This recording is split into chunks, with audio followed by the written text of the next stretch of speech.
Telangana film producer కౌన్సిల్కి నేను వెళ్ళి తనని బ్యాన్ చేయవలసిందిగా తాత్కాలికంగా అనుకున్నాను. కానీ తనను తాత్కాలికంగా కాదు, తనని పూర్తిగా బ్యాన్ చేయాలి. తనని పూర్తిగా బ్యాన్ చేయాలి.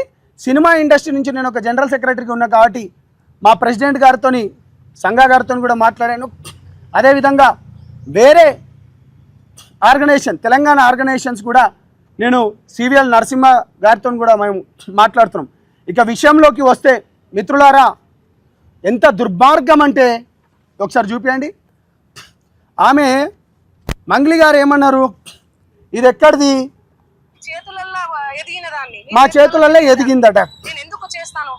ఈమె ఆ రోజు ప్రెస్ మీట్ పెట్టుకుంటూ ఎక్కడ పంజాగుట్ట దగ్గర ప్రెస్ మీట్ పెట్టుకుంటూ ఏమన్నది, అసలైంది మాకు ఆ మధుకు సంబంధమే లేదని చెప్పింది కదా. మీ మీడియా వాళ్ళందరూ సాక్ష్యం, ఇగో ఇక్కడ వీడియోలు కూడా సాక్ష్యం. నేను కేసు ఎవరిపైన పెట్టినన్నది, సింగపు అతను ఎవరు, లాయర్ గారు సుబ్బు గారి పైన పెట్టినన్నది. అసలైంది మీకు మధు గారికి మీకు సంబంధమే లేదన్నావు కదా మంగ్లీ గారు.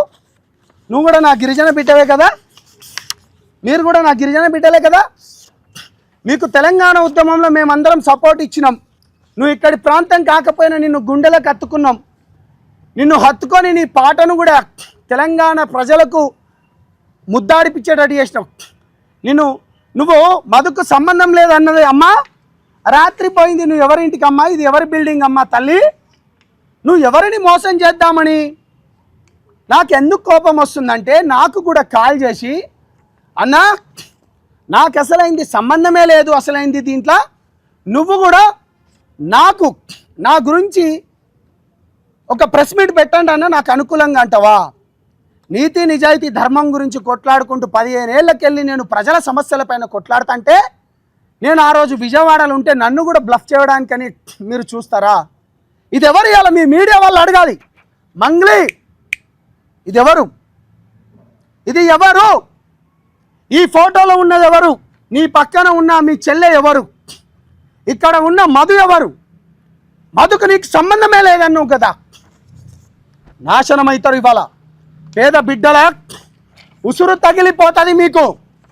నాశనం, తెలంగాణ భాషలో సర్వనాశనం అయిపోతారు ఇవాళ. మీరు ఇంతకుముందు మాట్లాడి చూసిండు కదా, ఈ ఆకలి చావులు కావు. ఈ పేద బిడ్డలు, ఈ చనిపోయిన వారు ఇప్పటి వరకు 3-4 చనిపోయినరట.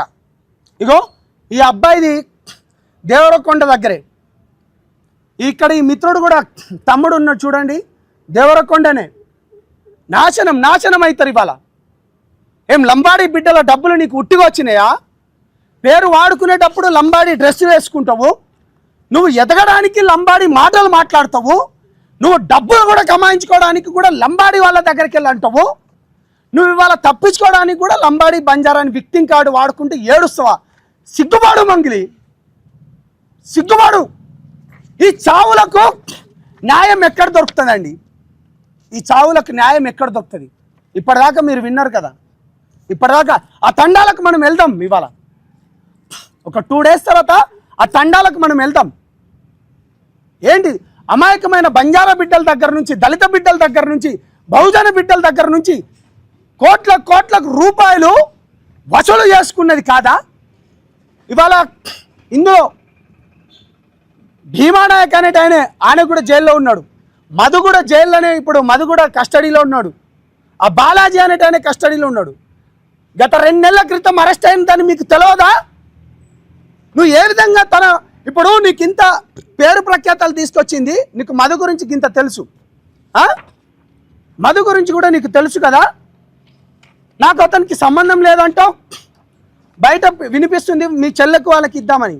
అంటే కోట్ల రూపాయలు వస్తే ఎవరికైనా ఇచ్చుకోవచ్చా?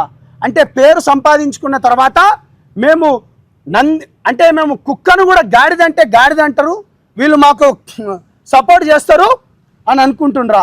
మేమంతా వెధవల్లెక్క కనిపిస్తున్నామా? నేను ఇంకా చిట్టా ఇప్పుతా. 3 నెలల క్రితం కర్ణాటకలో కూర్గుల 10 ఎకరాలు కొనడానికి పోయింది ఎవరు? బాజాప్తగా చెప్తున్నా, కర్ణాటకలో కూర్గుల 10 ఎకరాల కాఫీ తోటను కొనడానికి పోయింది ఎవరు?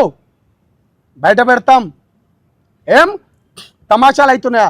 తెలంగాణ ఉద్యమంలో 100 కేసులు వేసుకొని జైళ్ళ పాలై జీవితాన్ని మొత్తం గడిపిన వాళ్ళం మేము. మమ్మల్ని కూడా ఇవాళ ఇంత బ్లఫ్కి గురి చేస్తావా? విక్టిమ్ కార్డు వాడతావా? కొంతమందితోని ప్రెస్ మీట్లోకి పెట్టిస్తావా? ఎంత ధైర్యం నీకు? నేను మీ మీడియా ద్వారా నేను ఇంకొక పచ్చి నిజాలు చెప్పబోతున్నాను.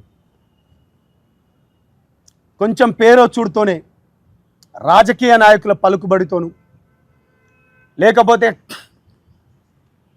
డిపార్ట్మెంట్లో కూడా పోలీస్ డిపార్ట్మెంట్లతోనూ, లేకపోతే అది ఏ డిపార్ట్మెంట్ అయినా ఇక దాంట్లో కూడా నా అన్నలు ఉన్నారు కాబట్టి నేను చెప్పలేకపోతున్నాను. మీకు చేతులైతే దండం పెడుతున్నాను. రాజకీయ నాయకులకు మనకు ఓట్లేసి ఎందుకు మనని ముఖ్యమంత్రులను, మంత్రులను, ఎమ్మెల్యేలను చేస్తుందంటే ప్రజల తరపు నుంచి మనం మాట్లాడడానికి. తెలంగాణ ఉద్యమంలో ఇంత కూడా కష్టపడి ఏ బీఆర్ఎస్కో లేకపోతే బీజేపీకో లేకపోతే కాంగ్రెస్కో ఎందుకు పోవాలంటే నీతి నిజాయితీ ధర్మం ఉంది కాబట్టి ఆ పవన్ కళ్యాణ్ గారి దగ్గర పోయినా. మీకు చేతులెత్తి దండం పెడుతున్న రాజకీయ నాయకులారా, వాళ్ళకు పేరు చూడుతూనే మీరు వాళ్ళ వంత పాడకండి, సిగ్గుపడండి. మీరు కొంతమంది సెంట్రల్ మిగతా వాళ్ళ పేర్లు కూడా చెప్తున్నారట, సిగ్గుపడండి. మీరు జనాలు చనిపోతున్నారు, ఈ బిడ్డలే మీకు ఓట్లేసింది. मार भाई भैया यारी बाप है ना सेना हाथ धोकर जोर रोजू आज अपने बेटे बेटा मर जा रहे आज अपने लंबड़ वाड़ी यार इज्जत गाड़े नहीं चाहे काम कर रहे तुम पूछो అధిక శాతం వడ్డీతోనే అని చెప్పి పేద గిరిజన బిడ్డలను మాయ మాటలు చెప్పి 20% 10% అని చెప్పి ఈ విధంగా మోసం చేసుకుంటా పోతూ ఉంటే దీన్ని ఎవడు అడగాలి? కొంతమంది సన్నాసులు, కొంతమంది చిల్లరగాళ్ళు సపోర్ట్గా మాట్లాడతారా? జాతి పేరు లేకపోతే జాతికున్న బిడ్డను కాపాడుకోవాలా? బాజాప్తగా కాపాడుకున్నాం. గతంలో కూడా తన పైన తన మాటలతోని కానీ లేకపోతే దాడి చేస్తూ ఉంటే మేము సపోర్ట్ ఇచ్చినాం, మంచి వాటికి సపోర్ట్ ఇస్తాం. ఇవాళ నిన్ను ఈషా ఫౌండేషన్లో ఎందుకు పిలుస్తలేరు? ప్రపంచ ప్రఖ్యాతి కాంచిన ఈషా ఫౌండేషన్లో మీరు 3 సంవత్సరాలు 4 సంవత్సరాలు పోయినారు కదా, గత 2 సంవత్సరాల నుంచి మిమ్మల్ని ఎందుకు పిలుస్తలేరు?